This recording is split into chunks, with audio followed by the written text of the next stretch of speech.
Well, hi folks, and welcome to episode 188 of Retro Power and Cut, and you join me with a new project. So, new project intro time. Very brief project intro. We're not going to go into the detail just yet, but one can see what it is. Saab 900 project.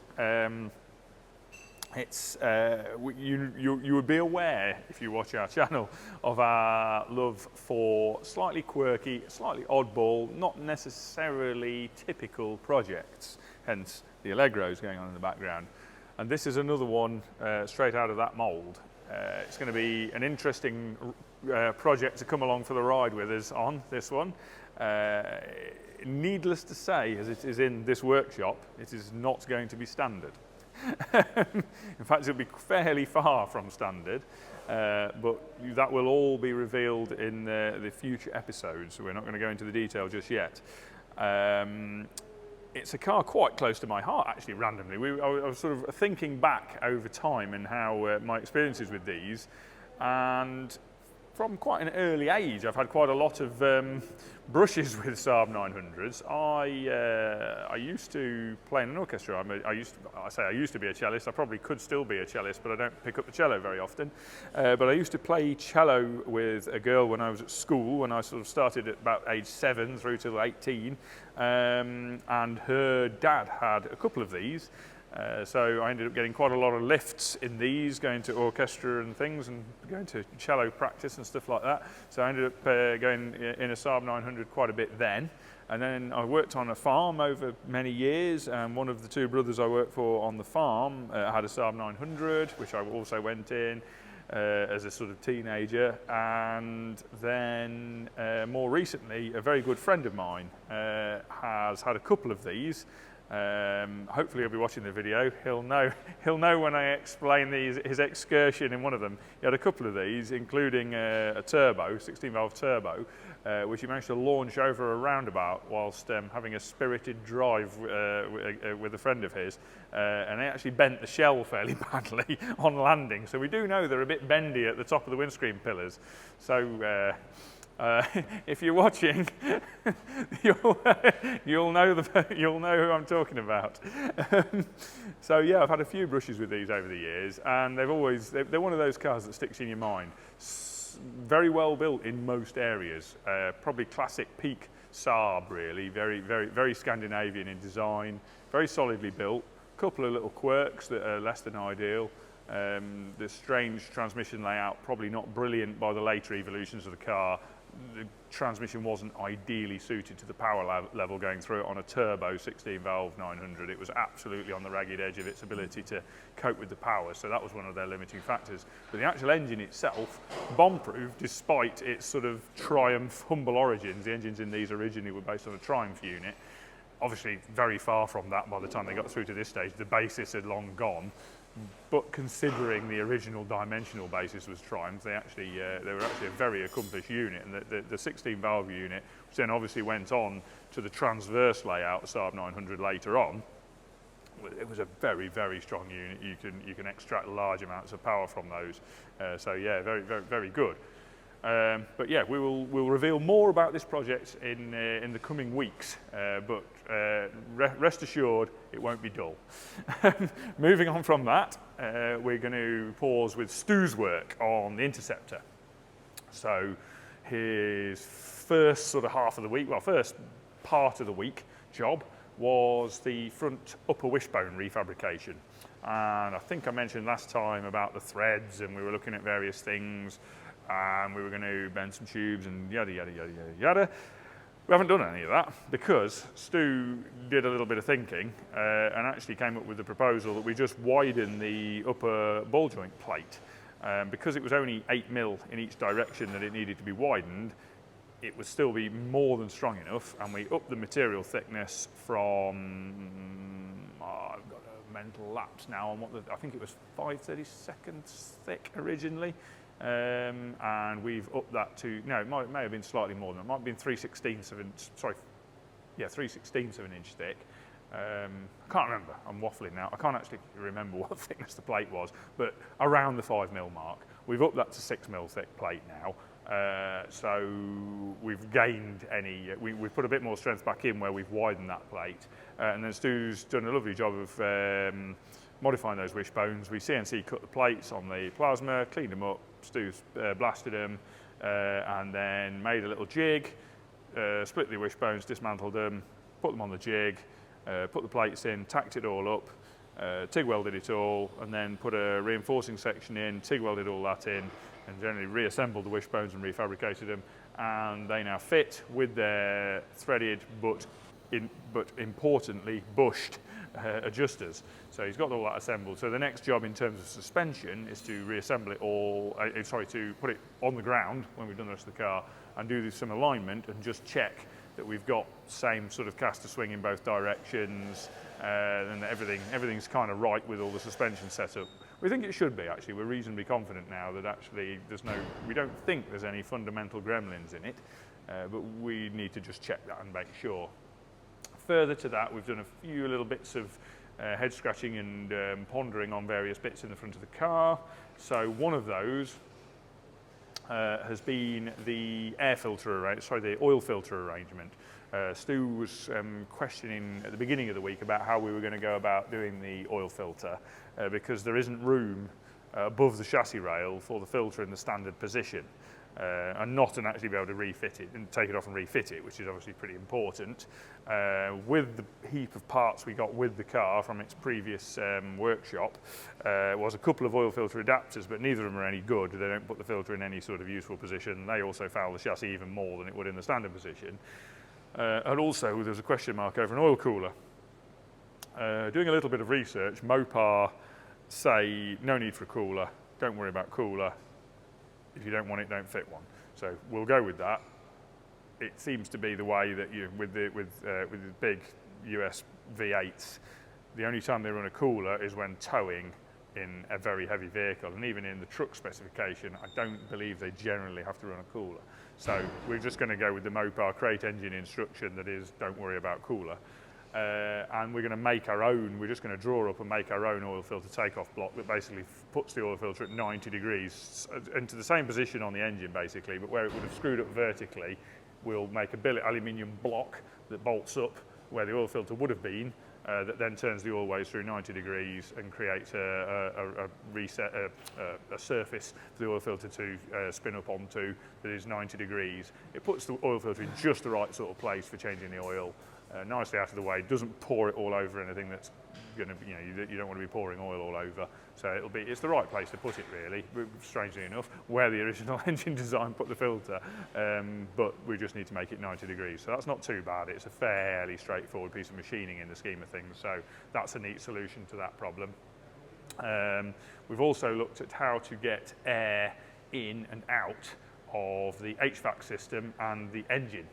We've already settled the air filter arrangement in the engine bay and how we're getting air to that, but we were looking at how to get it from the grills in the front. So we've got a bit of a plan there, a very loose plan, that then we need to refine with the CAD guys, probably Luke. We're going to go through the layout of that so he can draw up the duct arrangements, because they will largely be 3D printed parts, probably in solid, I've forgotten the flipping 3D printing technique, but nylon powder printed anyway. We probably won't do them. We might do the prototype parts in PLA, and then we'll get them nylon powder printed because we can get them done in bigger pieces then, bigger than will fit in our printer. So we'll get those nylon powder printed because we've got a few bits to print like that. And then further to that, we've been looking at the air intake for the HVAC unit, and annoyingly on that, we have to feed the fan from both sides. So we've basically made what I would describe as we've had to basically design a pair of earmuffs to go onto the fan with a linking pipe so that we can get some air feed. One side of the fan will draw more air because it hasn't got a motor sat in the middle of it, blocking the airflow. But obviously we do need air to go to the other side to keep the blower fan motor cool and to feed some air to that side of the blower. So we've made basically a pair of earmuffs. One side I think is going to be 3D printed. The other side is quite close to the exhaust manifold. So even in a heat resistant material, we don't want to do that. We want to make that in aluminium. So what we've done is drawn up a piece that I think we should be able to press in aluminium sheet. I was going to get James to machine the tooling, the press tooling for that on the CNC router from tooling board. However, he made a point to me, which we're going to try, and we're on a learning point here. It may or may not work. He made a point to me that could we not resin fill a hollow 3D print and use that to press the part. There's a bit of 6 2/3 about the time to do it. However, it's quicker in terms of man hours to do the 3D print, slower in terms of overall time because of the printing time. But in terms of the labour input, it's less. So we're actually going to try that and see. So we'll do the 3D prints as 2 hollow pieces, drill 2 holes in them. One's a runner and a riser, if you like, if you're familiar with casting terms. And then we're going to pour quick cast polyurethane 2-part resin into that with a little bit of talc filler in it. Fill them with that and then put them in the press and see if they break. And we'll find out if that works. But that's to make the end cowlings for the HVAC blower unit, which will then enable us to connect that to a duct that runs under the inner wing and also picks up air from the front, the lower front grille, the same as the engine air intake will on that side. So that's where we're at with that bit. And then moving on from that, Stu's been doing some nice metal work, which I can elaborate on a little bit here. I'm going to put my coffee down so I can use both hands here. As you can see, Stu's been busy. This is the dash top, which he's doing in steel, to replace the rather thin and shonky fiberglass one that's in the car at the moment. So we decided we wanted to make a nice steel one. As you can see, there's a couple of apertures in it which need to be consistent because we're going to be fitting our own 3D printed vents to those. So Stu's done a couple of techniques which I'm going to briefly elaborate on because it will be of interest to anybody doing metalwork at home. So here, he's done this the manual way, the Stu way, not the CAD way. Piece of 10mm by 75mm mild steel black flat bar. He cut the corner off with a grinder, no, with a bandsaw, I've just seen. Yeah, he cut the corner off with a bandsaw, marked that shape out, which was the shape of the grill aperture he wanted. Marked that out, bandsawed it out, tidied it up with a grinder, drilled some holes in that, cut that out, probably with a bandsaw, I think. I can't actually remember how he cut that bit out. And then with a bit of grinding to put 2 chamfers, a lead from both sides, so that can be pressed through that both ways to do both hands. So you can do it with one tool, because we've got a right and a left to do. So he's made that so it'll do both, so we only need to make one tool. As you can see, that sits in there like that, nicely in there. He'll then cut out a hole in that, leaving enough material around the edge to form the downward flange. So he's left about 8mm or so spare material, then clamp that underneath, press that through, that's set that, and then use a hammer and dolly to tidy it up. And then the same that side, flip the part, flip the other side of the tool, press it through once you've cut the hole out, press it through with a fly press, and then finish it off with a hammer and dolly again. So that makes those 2 nicely done. And then these round holes, this is improvisation, this is very Stu. We had this from making some other part. We've got a box of random bits of metal, stuff we've used to make things in the past. This was some bits of offcuts of plate we had lying around, tack welded to some random discs which were actually samples from a mate of mine that used to sell bits of tube. So random thing we made for making some bits. A massive ball bearing, which Stu uses quite a lot, which I think is like a tank turret ball bearing or something random. He's got a great big ball bearing, and then these are just outers from a selection of taper roller bearings. If you come across lots of taper roller bearings in what you do as a job, you just keep all the outers and inners because they're really handy metal forming things. So what Stu's done there is cut the initial hole, again leaving enough for the return flange in there, and then he's initially set that up on top of there in the press and just shove the ball bearing through the middle, which has initially swaged that through, and then he's progressively pushed various ones of these through to progressively enlarge the hole.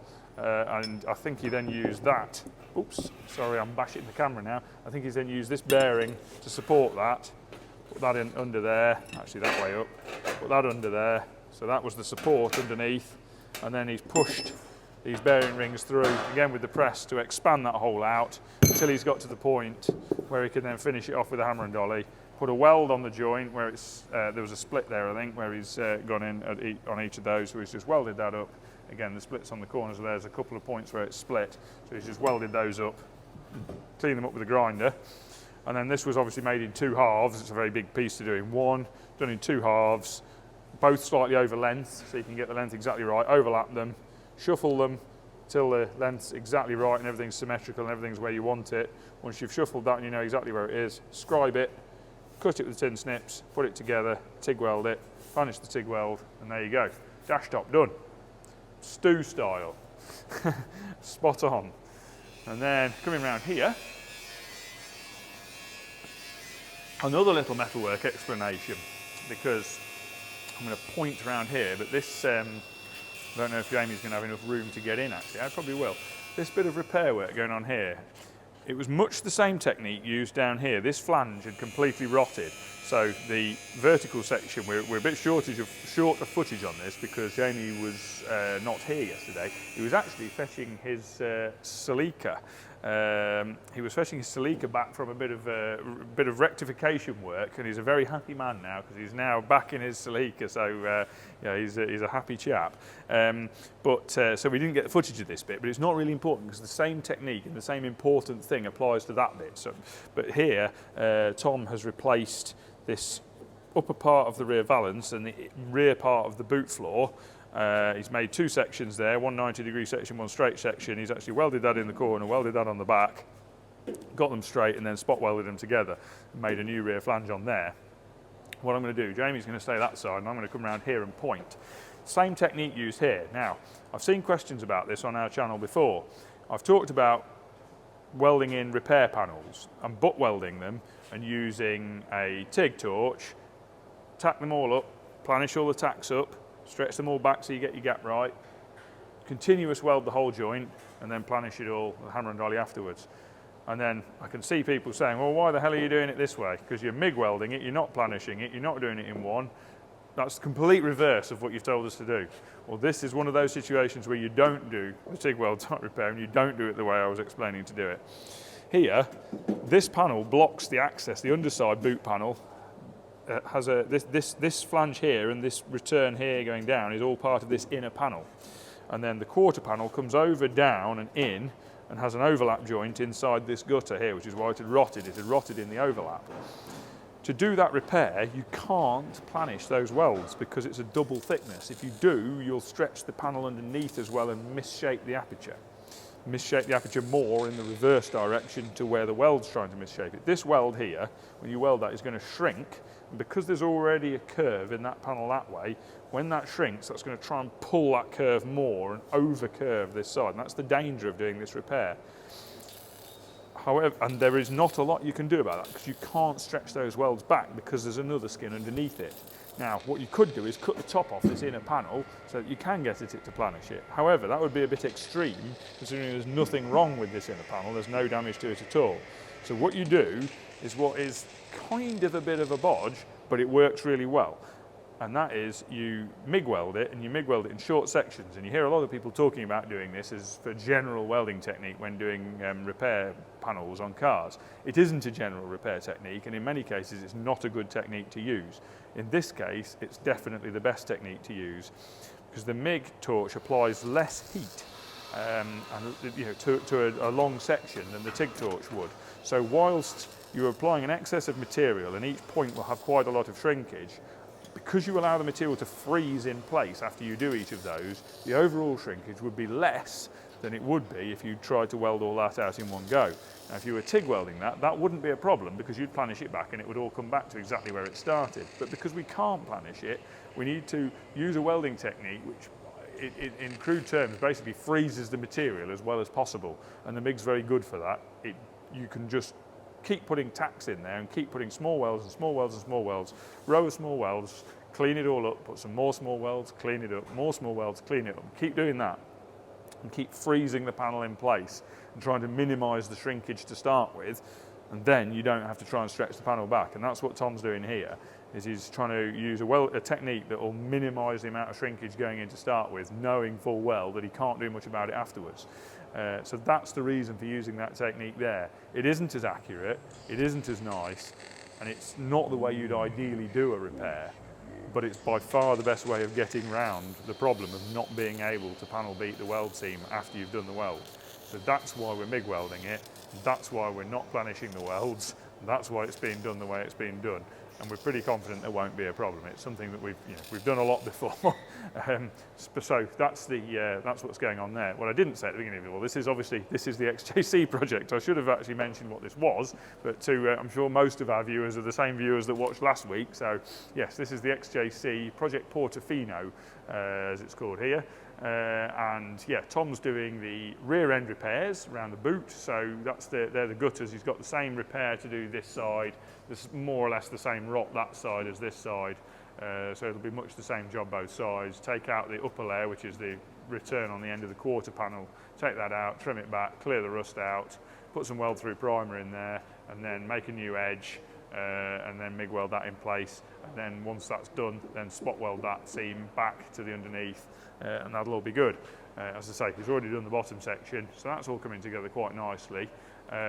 Whizzing round to the front now. Matt's been working on the front end and done quite a bit of repair in this area. He's removed this outer section, he's removed this central section inside here, he's done a repair on the inner section. This is 3 sections thick here. He's repaired the inner section, he's repaired the central section in there, and he's repaired the outer section and put it back on. He took that off completely to get access into here. So he took that off along the seam, took it all apart, made a new lower piece for that, put that in place. There's a couple of other repairs. He's repaired the corner of the screen actually, although I think I might have covered that last week. And then he's moved on to the front. The rot in the front was quite a lot more severe than we thought actually. He first of all cut off about where those 2 marks are there. Cut this panel off there because we could see that had rotted through and there was rot in the panel behind it. So he cut it off about there, took that off. There's a pressing like that in the panel behind it. That was all rotten. So we remade that, but also discovered that rot had gone a lot further back, so we've actually remade that quite a lot further back behind there. Then remade this top panel and put this top panel back on. And now he's working on the front panel, the front cross member. We've got a new front cross member to go in, but these sections are not part of it. These are part of the bottom of the front panel, if you like. So he's making those, getting those fabricated, these sections. I've got them screwed in place at the moment, so we can get those welded to the front panel, but not welded to the cross member because we're going to the underneath section, because obviously that's going to be replaced. So he's getting that done. He'll get the other side done as well, and then he can replace the whole front cross member.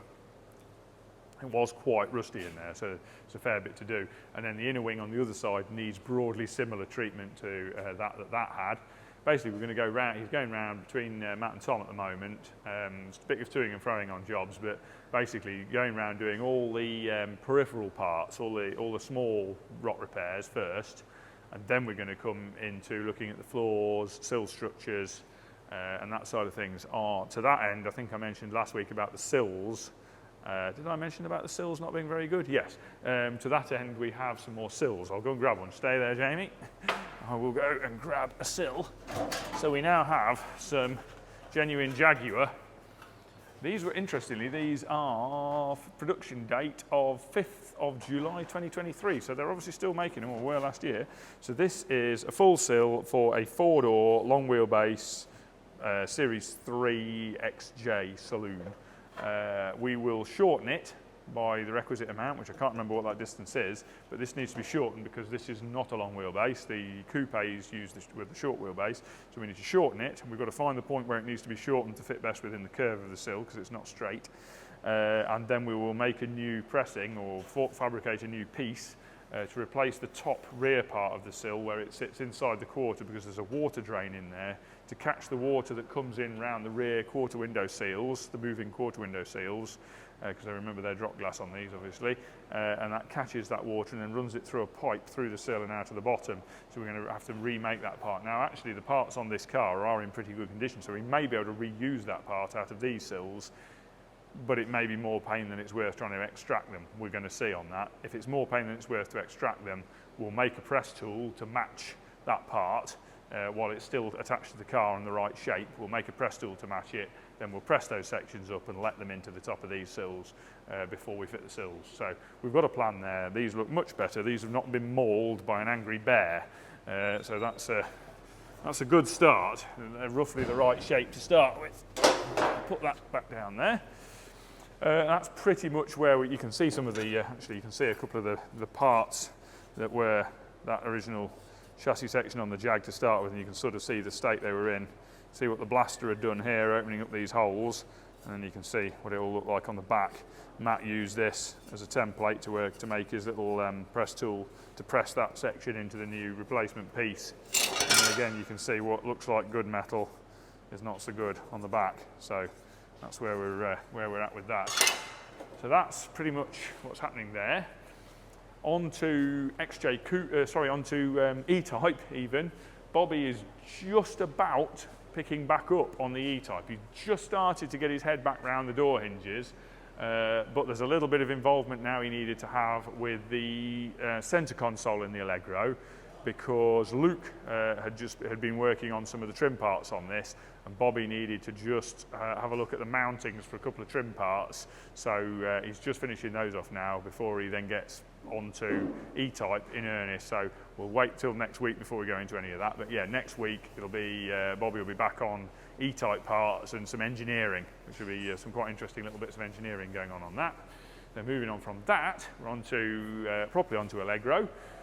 Matt has jumped off the XJC onto the Allegro for a bit because we realised that we hadn't done the second car's rear bumper. He's done both the front bumpers, but only one rear bumper. So Matt's currently working on the sectioning and alteration of the shape of the rear bumper for the second Allegro, which he's getting on with pretty well now. He's getting through pretty well. So this will be somewhere close today, not finished, but getting fairly close today.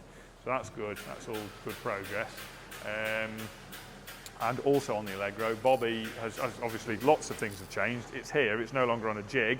It had at the beginning of I lose track of time here a little bit, but yeah, the panels were bonded on this week, weren't they? That was, yeah. So yeah, we've moved forward fairly greatly. Last week this car was blasted and epoxy primed, blasted, zinc metal sprayed and epoxy primed, and that's the stage you saw this at in last week's video. Since then, all of the apertures for the carbon fibre panels have been prepared.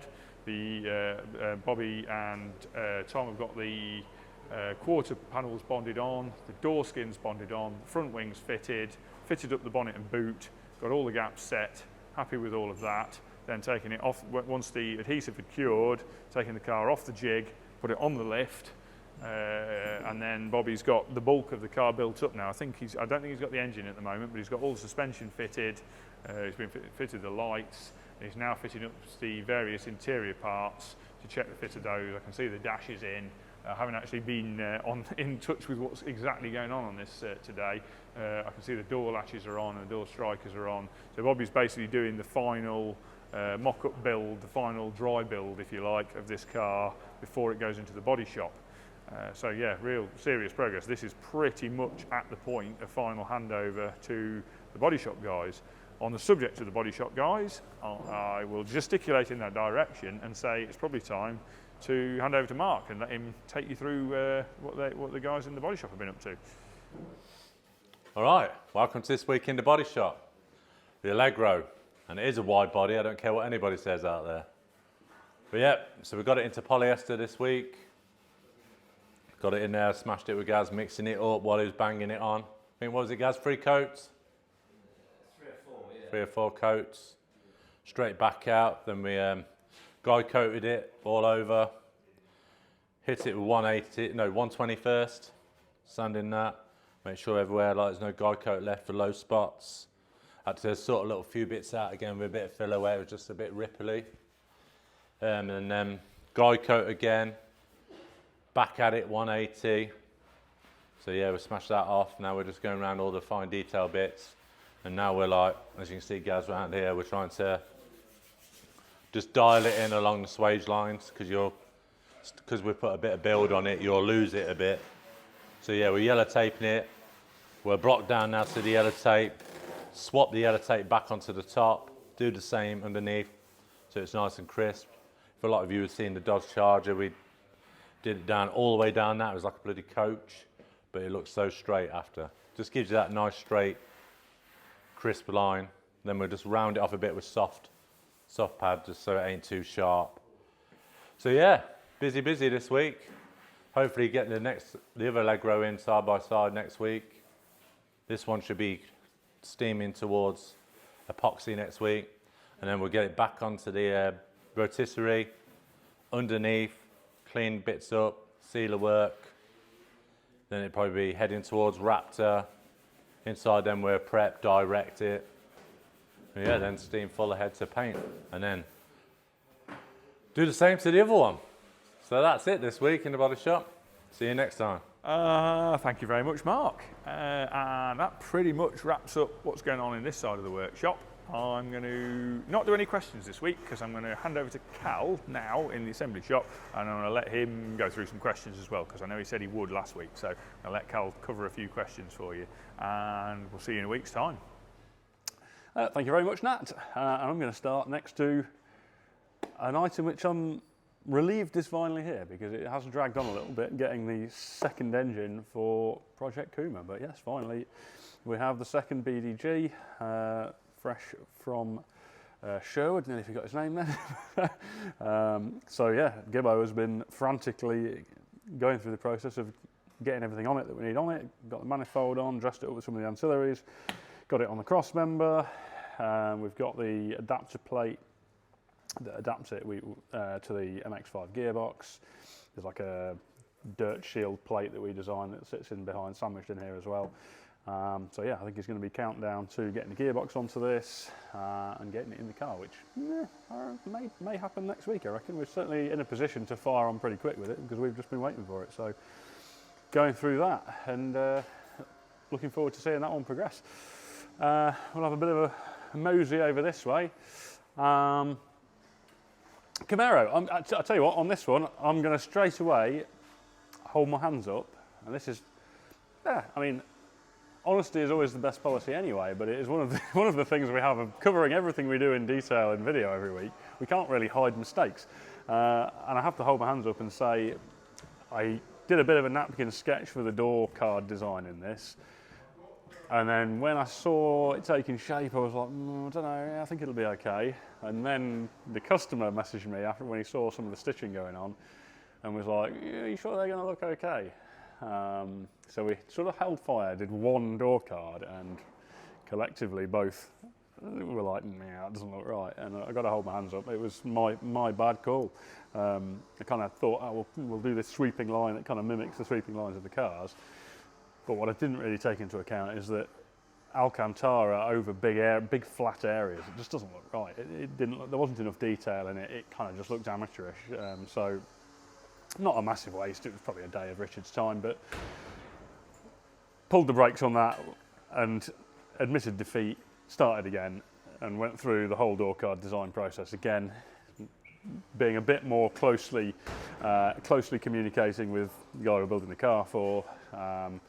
And we've come up with a revised plan. So it's actually a bit more of a nod to the original. This originally had a vinyl card with kind of, I think it was little horizontal lines, different sections. There was a blank bit with the Camaro badge in it, the armrest, a separate section at the bottom, and we're kind of playing on that, but bringing the nicer materials to it. And we're taking it to a slightly different level as well now. So it's going to be Alcantara still, but with lots of individual panels in it. Brown leather with the sort of ribbing that it originally had. Separate little Alcantara panel with a badge, but the badge is going to be machined and it's going to have the project name Stravage on it, and project names I'll come on to later. Then we're going to do the moulding strips, which were originally, I don't know if they're stainless steel or chrome to mild steel maybe. But we're going to do machined ones of those, so we can put our own spin on those as well. So yeah, the long story short is we're revising the route we were going down with the door cards for the better, and I'm much happier with the direction that's going to be going in now. So that's what Richard's mainly been on with. He's also been making a start on some of the Allegro interior stuff. So seats, he's now made a start on the central cushion sections, which are having like a Harris tweed in quite a cool kind of tartan, if you will, plaid, whatever you want to call it. This kind of check design with browns and greens in it. We're going like super 70s looking on the interior. So we're introducing the classiness with the material. So it'll be lots of leather, but it's going to be a lot of brown leather everywhere, and then this amazing Harris tweed inlay on the seats. Which I think is just going to look amazing. So he's started one seat already. The leather's now just arrived, so he'll probably be on with the side bolsters for those seats next week. So yeah, I'm ridiculously excited to see all that take shape.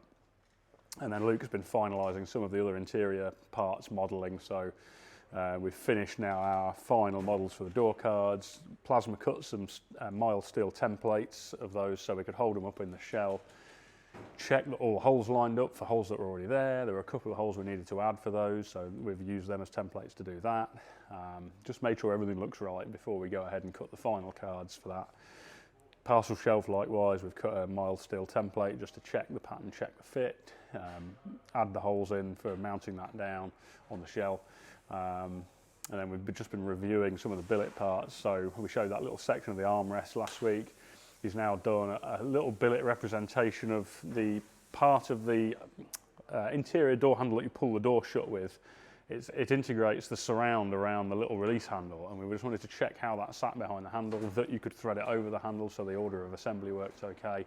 That all looked great. I think there was another, he did a trial 3D print of the gear shift surround so we could just check the fit and mark out the mounting points in the floor.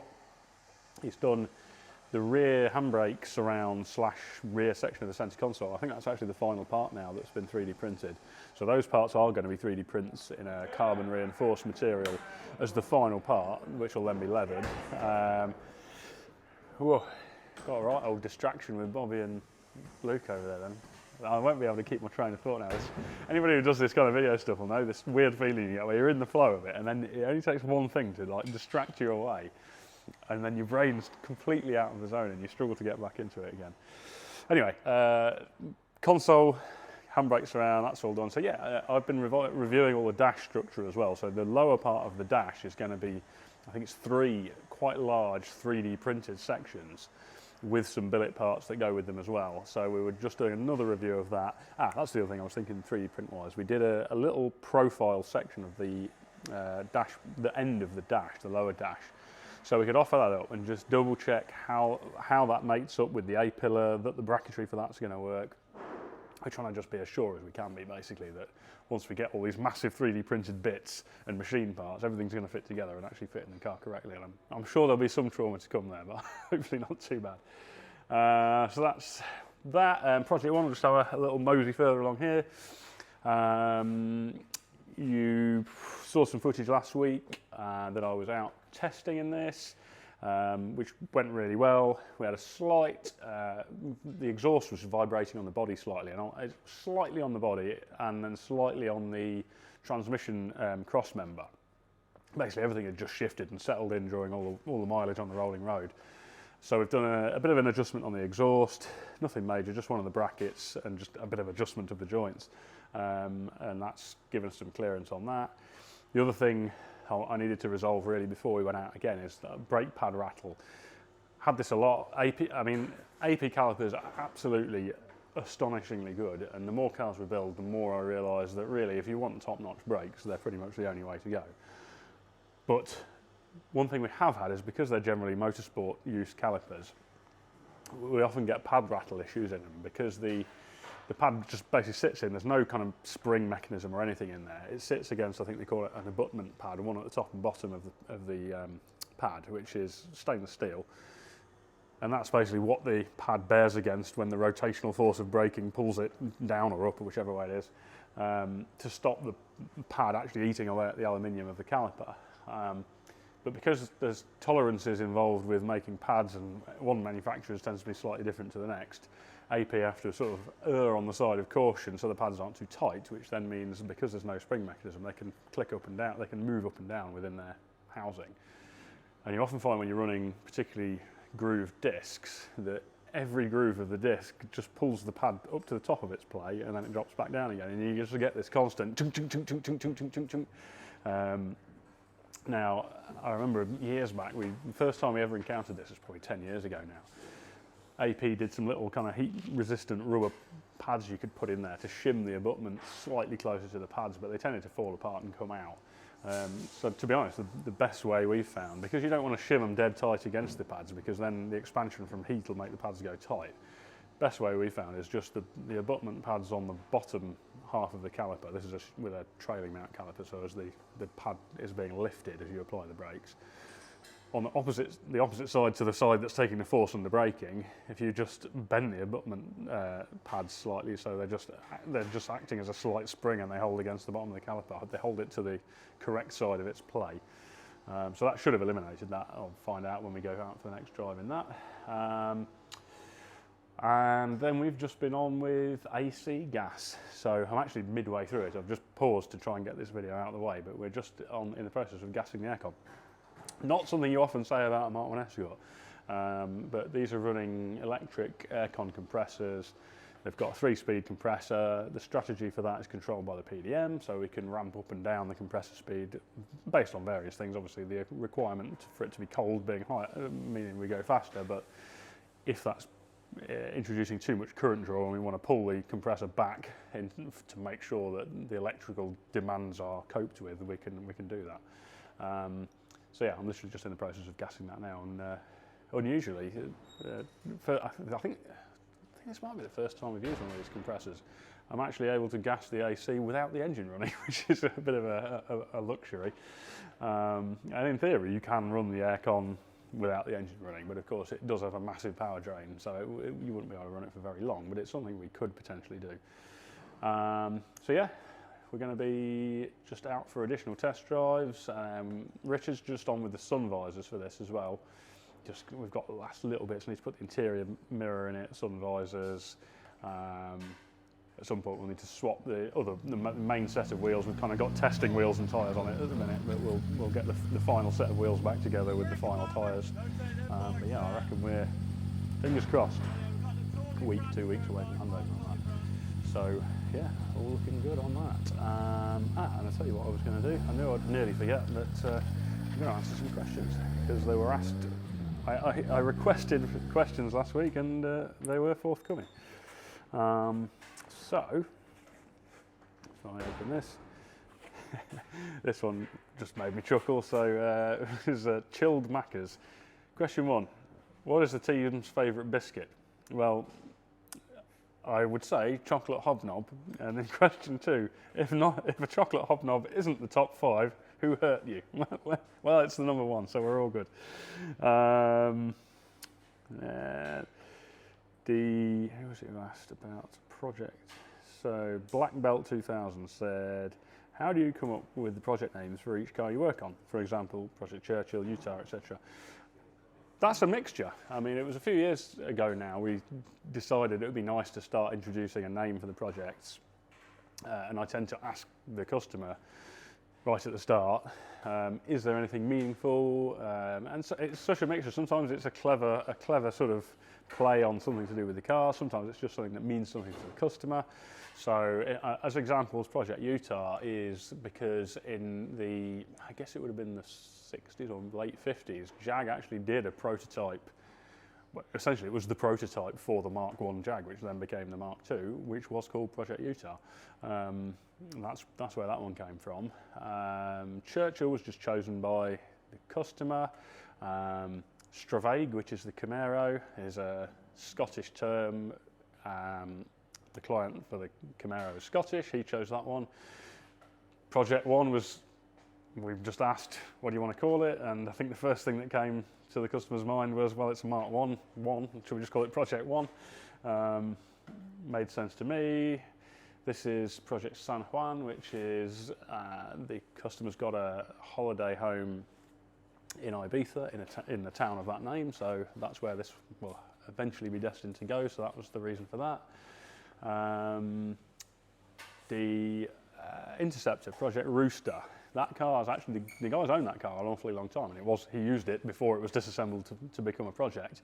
And one of his sort of great memories of that car was hitting the Autobahn in the wet and just seeing this huge rooster tail of rain kind of following him down the road, and that was where that one came from. At the moment, the Scimitar is called Project Bassi, although we probably haven't mentioned that too much, but that's literally because I think they said the most cassette tapes they found in, I can't remember if it was cassettes or 8 tracks, I think it was probably cassettes that were in the car when they cleared it out were all Shirley Bassey ones. What else is there that's through there? Minor Threat, that's my top work. Yes, Jamie's just said Minor Threat, which was Jamie's idea actually, and it was a great name for a Morris Minor. It's obviously the name of an iconic punk band, but I'm sure you all knew that, of course. What else is there through there? So, Geneva, obviously, the E-Type. A story that's kind of very close to the E-Type is Norman Jewis's run out to the Geneva Motor Show, and actually that project was originally Project Norman, and then after a while we were like, you know what, it actually sounds better to call it Project Geneva. So yes, there's reasons behind them all, the reasons are varied. So that's that. Put my phone back in my pocket and realise there's more questions. So, are the retro power wording elements at the customer's discretion or compulsory? I'm assuming this means referring to things like the door handles on the Land Cruiser, which have got our logo engraved into them, also the mirrors on Project One. They're not compulsory, no. If the customer doesn't want that on the car, we won't put it on it, and there's no problem with that at all. Ultimately, it's their car, they can decide what's on it. But of course, we are extremely proud of all the cars we build, so it is very nice to have our name on them. At least as a build tag. I mean, on the Escorts it says proudly built by Retro Power, but it's nice on some of the components just to have something. So I think on this, the instrument cluster's got our name just machined into the bottom of it. I think it is just that and the slam panel on this one. Land Cruiser's got it on the door handles and on the build tag and on the cam covers on the engine. But again, all of these parts are parts we've designed.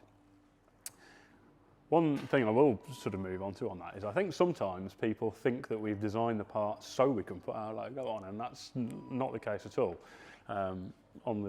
It's just that if we're already designing the part, we have freedom to put any details on we want. There's no additional cost in machining our logo into something really versus not machining it. So it just makes sense that when we can introduce that element, you know, and it's subtle and it's in keeping, why not do it?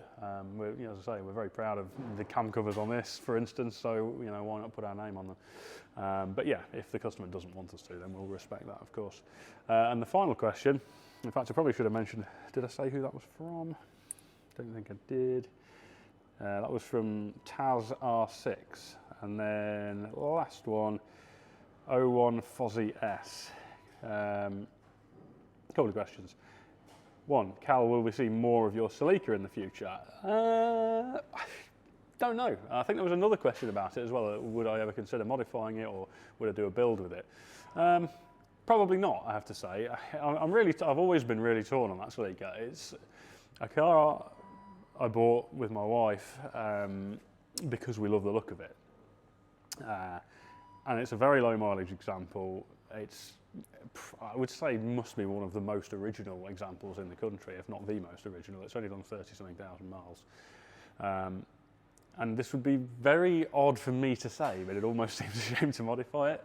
Particularly the interior is the one bit that really gets me as well on it, is that it's all the original fabric, and which, how delicate it is concerns me, but there can't be many around that have got, you know, original interiors in that sort of condition in them.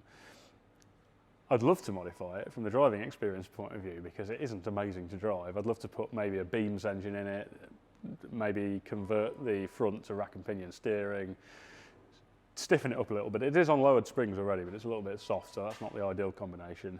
So yeah, I would love to modify it, but I'm kind of loath to because of its originality. And I do have some other cars, so I've got the E30, which people might have seen some time ago. I need to finish that. That's modified. The 309 GTI, which is modified. I've got an E36, which has probably never made it into any of the videos either, which is also in the process of being modified. But process is a loose term. None of these cars have been touched for an awfully long time. And then, so yeah, in terms of will you see more of the Celica? Yeah, you probably will, but likely in standard form, just being driven around. I do like to use it when the weather's okay. And then the other question from the same person, do most of your former customers become repeat customers? Thanks. A lot of them do, yeah. I wouldn't say most. I mean, there are probably a couple of different categories of customer. Some of them are, you know, financially okay, but the build we're doing for them is like a once in a lifetime thing. Some of them are on a pretty wealthy level and maybe the cars we're doing are one car of many cars that are being built, or a collection of cars. And of those customers, yes, we have a lot of repeat customers. One thing I hear from a lot of these guys is that they enjoy the process so much that it feels like when we finish the car, there's something missing, and they want to kind of replace that again.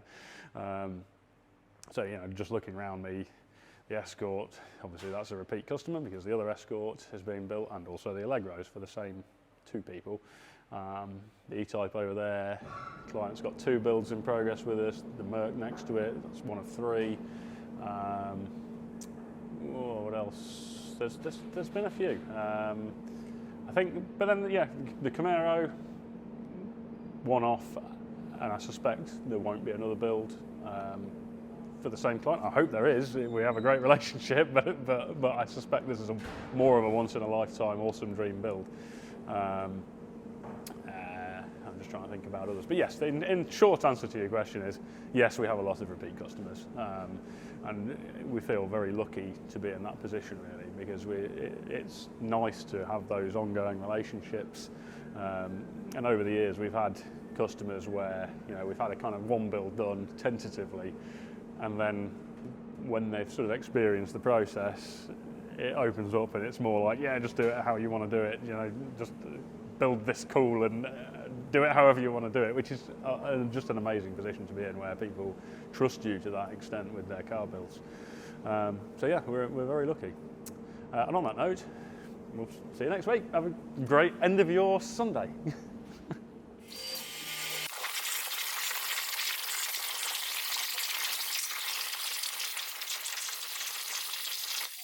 What's that, Gibbo?